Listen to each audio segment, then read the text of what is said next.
You're currently busy with building up the sun's refuge when a sun spear hands you a dirty, crumpled letter that reads the following. So hey guys, just a quick one here. As you all know, we do have a guild in game and we do pretty cool things every now and then. Well, another one is coming up. So if you recall a bit back now, we did kind of a big open world PvE event in which several members of the guild acted as NPCs while everyone else got to go on a special adventure.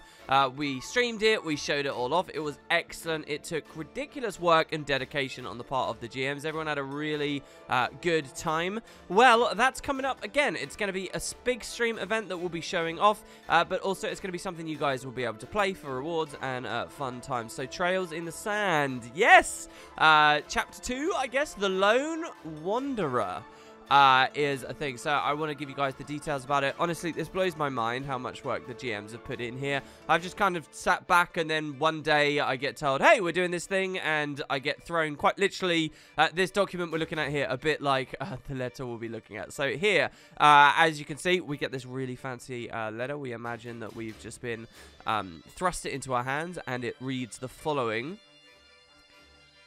Commander, a word. The inhabitants of the Crystal Oasis have brought a rumor to my ears that I would like to discuss with you. Meet me in Amnoon, where we can discuss details over a nice beverage and a round of sandstorm. Yours sincerely, certainly not Farron. So certainly not Farron is back. As we scroll down the page here, you can see him here. This is awesome. So that will be the beginning of the quest. It starts with quite an innocuous small little thing that will of course end up leading us all onto a massive scavenger hunt. Now, if you guys missed the previous one, hopefully the details here will bring you guys into the loop. You obviously won't have had to have played the previous. So welcome, Spuds, to Trails in the Sand, The Lone Wanderer, a scavenger hunt for the EU branch of our community. Join, certainly not Farron, will be one of the NPCs on the day, on the 27th of October at 6 PM UTC. So UTC is server time as far as I'm aware, right? So 6 o'clock, and that should be pretty good and easy for EU people to actually be able to attend as well, since server time is kind of based around the EU. I'm not quite sure why that is, by the way. Does anyone in the comments want to fill that in? Why is server time what server time is? Is there a natural reason? Anyway, I guess it's just because they're conforming to the notion of UTC, right? Anyway, in the city of Amnoon, and we can start our quest around the Crystal Oasis. So in the past, the event was on the desert highlands, and it took us to all kinds of really fun and strange and curious locations in the desert highlands, some of which I'd never even seen or knew about. So I'm really excited to see what they've come up with for the Crystal Oasis too, because of all the Path of Fire maps, it's the one I'm most like nostalgic and excited about, because it's the one from the demos, and it's the one that, you know, we were waiting those few months for release and getting all keen over. But yeah, so you will need to complete tasks, gather hints, and solve riddles to ultimately get behind the mystery of the Lone Wanderer. Find a recap of the first Trails in the Sand on the next page, which we'll show you guys in a second. So while it's only members of the Spud Club Guild that can get prizes, anyone can play. So if you're watching this video right now on WP2, maybe you're a fan of Game of the Day and you're watching the channel a bit closer, you don't have to be a member of the guild to come. It's just when it comes to prizes, that's guild members. Now, you guys can still join between now and when the event goes live, but you got to remember the way that the Spud Club works is people actually pay a fee to enter the club, and then that fee goes into a big, you know, it goes into our chests, which we then distribute for these events. And it would be really unfair for members of the guild who have kind of paid their way in to just give all of that money for free to someone who's not even a member, right? So but anyone can come, and the more the merrier, to be honest. The bigger the zergs, the better. So if you guys are there watching the stream with me as well when it goes on, you know, you can just feel free to come and play. All can join to experience the story.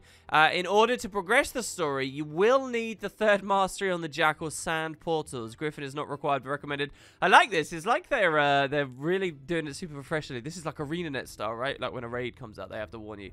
To reward the 5 fastest players, we will have a selection of skins available for you to choose from. Fear not, everyone finishing the event will get a reward. Thanks to a generous donor from the guild, we have the crossing, which is about 220 gold. And you guys can type this code in here if you're on the actual document, and you'll be able to see what it's like. That will be rewarded to the player who takes their time, and our NPCs enjoyed interacting with the most. So yeah, the point of this, guys, is it's kind of like a bit of an RP thing almost, right? Where you can actually type to the NPCs who are actually, you know, they're nerds like us at a keyboard. So you can have a lot of fun, and like the more you interact, look, you don't have to rush and do all the clues really quickly. If you take your time, you can get a very, very cool other reward. While our NPCs are roughly role-playing without script, you, of course, don't need to do that. You can just talk to them normally and just work your way through. If you're in North America, you sadly cannot join. And that's unfortunate, obviously, but we can only host on one side with an event like this.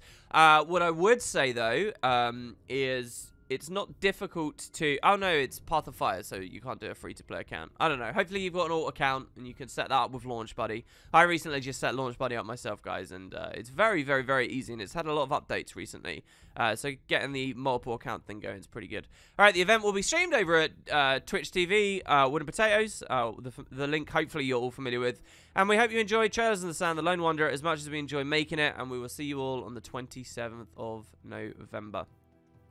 So, we can end here just with a quick recap. What actually happened last time? I mean, I played it, and I'm a little bit hazy on the details, so I know some of you guys will be as well. So, quick recap of the quest for Atar, remember? Okay, so, as some of you might remember, The Lone Wanderer is not the first event chapter. It's a follow-up to our first scavenger hunt around the desert highlands, the quest to Atar, in which we helped a worried mother, Durrani Atar, to find out the truth about her missing daughter, Widende. Remember, guys?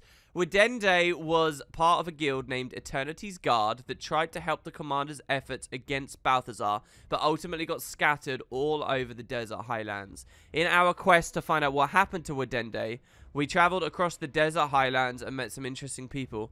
A noble female, Verena Lissara, was trapped but helped us with information about Mahelene.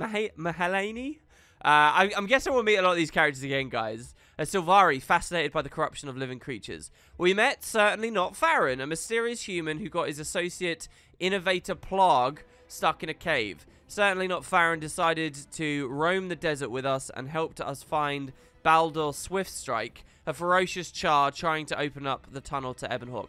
Yeah, so hold on, wasn't there a slight little typo here? Doesn't Ebonhawk have an E on the end? Anyway, didn't Farron, like, literally go on the adventure with us? Those of us who were super slow, like, would just basically follow him around. A ferocious char trying to open up the tunnel. He sent us to a Norn last seen with Widende. We found Halvard Sigurdsson alone without Widende, and he told us about the fire djinn who took her captive when they lost their battle. We had to find a way to defeat this fire djinn and found unexpected help from a water djinn, Razamaro the Envied. Finally, we were ready to save Widende. But when we met the fire djinn, Masagara Infernus, we learned the truth. Widende had been killed. To free her spirit, we defeated Masagara and travelled up to the castle in the sky to release Widende. Having finished our quest, we went back to Junari Atar and told her the sad news. So yeah, it was kind of, you know, basically an excuse to go to loads of different weird areas based behind cryptic riddles and hints and clues, where we met different colourful characters. This might just read like a list of characters to you guys right now, but each one was you know, a different person with a different kind of personality almost. It was kind of cool. Screenshots of the event can be found. Yeah, so if you go to Discord, I'll have a link in the description. You can go to previously in Spud, and you'll see like screenshots and how the whole event went. It was very, very, very cool. Hopefully you guys remember and enjoyed that stream. Well, the Lone Wanderer awaits. So yeah, hopefully you guys come along. That will be, once again, the 27th of October. So not too long after this announcement video goes up. So remember it, and you can just use server time to know exactly when, 6 PM. Even if you're in North America, if you've got an auto account that's EU, and you're going to be up around then why not come along? So cheers, guys. Thanks for watching, and I'll see you for a pretty big game of the day in just a moment.